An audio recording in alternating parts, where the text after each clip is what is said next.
Court के बाहर अंकित गुप्ता मौजूद हैं। अंकित गुप्ता के पास आपके लिए चलते हैं। अंकित, क्या क्या माना जाए, 4:30 बजे तक की रियायत है और उसके बाद पूरा कोर्ट के ऊपर फैसले के ऊपर निर्भर करेगा। अगर अदालत तरुण तेजपाल की अगर उनकी अग्रिम जमानत को मंजूर करती है तो उनको राहत मिल जाएगी, लेकिन अगर वो अग्रिम जमानत मंजूर नहीं करती है तो तरुण तेजपाल को पुलिस गिरफ्तार करेगी। फिलहाल अब यहाँ पर से क्योंकि सुनवाई पूरी हो चुकी है, जैसे कि हमको दृश्यों में नजर आ रहा है, तरुण तेजपाल और उनके परिवार वाले फिलहाल अब बाहर निकल सकते हैं। अभी अंदर खड़े हुए हैं क्योंकि बाहर अभी इंतजार किया जा रहा है कि उनकी गाड़ी आ जाए, क्योंकि यहाँ पर मीडिया का जमावड़ा है। और कल हमने देखा था कि किस तरीके से यहाँ पर प्रोटेस्ट हुआ था जब तरुण तेजपाल एयरपोर्ट से बाहर निकले थे। लिहाजा अब कभी भी किसी भी वक्त तरुण तेजपाल और उनके वकील बाहर निकल सकते हैं। लेकिन सुनील, जैसा कि मैं दृश्य तो आपको दिखा ही रहा हूँ, लेकिन उसके साथ में अदालत में क्या क्या हुआ वो भी बताने की कोशिश कर रहा हूँ कि अदालत में करीबन 5 घंटे तक तरुण तेजपाल की अग्रिम जमानत याचिका पर बहस हुई है।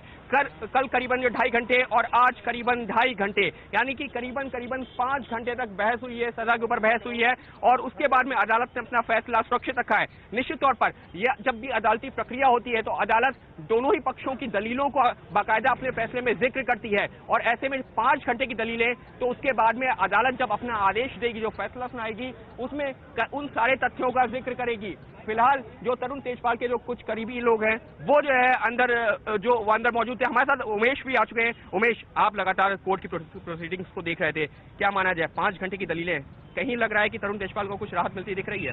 ये तो कोर्ट पे डिपेंड करेगा अंकित कि किस तरह कोर्ट अपना फैसला देता है, लेकिन इसमें ये देखा गया कि तरुण तेजपाल की तरफ से सारे ऑप्शन ट्राई किए गए। उन्होंने सारी बातें कही। उन्होंने ये भी कहा कि वो उनका पासपोर्ट सरेंडर करने को तैयार है, जो फाइनेंशियल डॉक्यूमेंट है एफडी सरेंडर करने को तैयार है, शेयर सर्टिफिकेट भी देने को तैयार है, लेकिन उनकी कस्टोडियल इंट्रोगेशन की इस मामले में कोई जरूरत नहीं। वो कोऑपरेट करेंगे, वो क्राइम ब्रांच में जाके बैठेंगे, और अगर चाहे कोर्ट तो वो मुंबई में कभी नहीं जाएंगे जहां पीड़िता रहती है। वो यहाँ पर गोवा में ही रहेंगे जब तक चार्जशीट नहीं होती है। लेकिन गोवा पुलिस ने भी साफ कर दिया है कि इस मामले में इंट्रोगेशन तो कस्टोडियल होनी चाहिए, क्योंकि उन्होंने साफ कहा कि गिरफ्तार करना जरूरी है।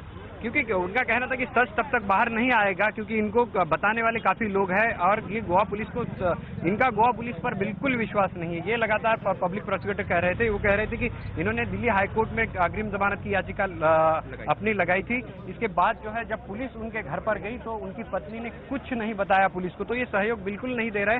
और सहयोग की जो बात कर रही है इनकी खुद की टर्म है। ये लगातार पुलिस को सहयोग नहीं कर रहे, विश्वास नहीं है इनका। ऐसे में हमको इनका कस्टोडियल इंट्रोगेशन जरूरी है और 14 दिनों की हमको कस्टडी चाहिए। और इसके साथ में जो गोवा पुलिस की तरफ से ये भी कहा गया कि जो उनके ऊपर धाराएं हैं उसमें 10 साल से लेकर के ताउम्र तक की कैद हो सकती है, यानी कि गोवा पुलिस अदालत में दर्शाना चाह रही है कि कितना गंभीर अपराध है। बिल्कुल, उन्होंने कहा कि पीड़िता जो है उसने काफी हिम्मत दिखाई है इस मामले में, और पीड़िता जो है वो बाहर पब्लिक में आई है, और उन्होंने कहा है कि एक फादर फिगर ने मेरे साथ इस तरह का व्यवहार किया हुआ है, तो ऐसे में इनको बिल्कुल एंटीसिपेटरी बेल नहीं देनी चाहिए। और जो बात कही है उनकी, ये आईपीसी की धारा 354 के तहत मामला बनता है, और इसलिए उमेश, उनके वकील भी बाहर निकले। हम अपने कैमरा पर्सन से रिक्वेस्ट करेंगे कि वो दिखा सकें कि ये जो संदीप कपूर हैं उनके वकील वो पहुंच रहे हैं, और फिलहाल अब कोशिश ये की जाएगी कि तरुण तेजपाल, उमेश क्या माना जाए, तरुण तेजपाल यहाँ से अपने होटल फिलहाल जा सकते हैं?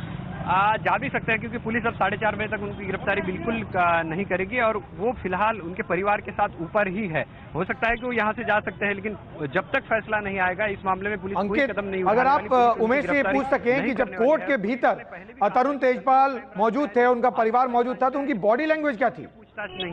पूछताछ नहीं की है, तो ऐसे में पुलिस जो है पूरी तरह से कोर्ट के फैसले का इंतजार करेगी।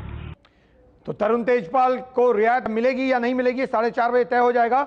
दोनों हमारे रिपोर्टर अंकित गुप्ता और उमेश कुमावत दोनों कोर्ट के बाहर हैं, दोनों हमारे साथ मौजूद थे कोर्ट के बाहर। और आपको बताएं कि इस वक्त की खबर यही कि 4:30 बजे फैसला आएगा पूरे मामले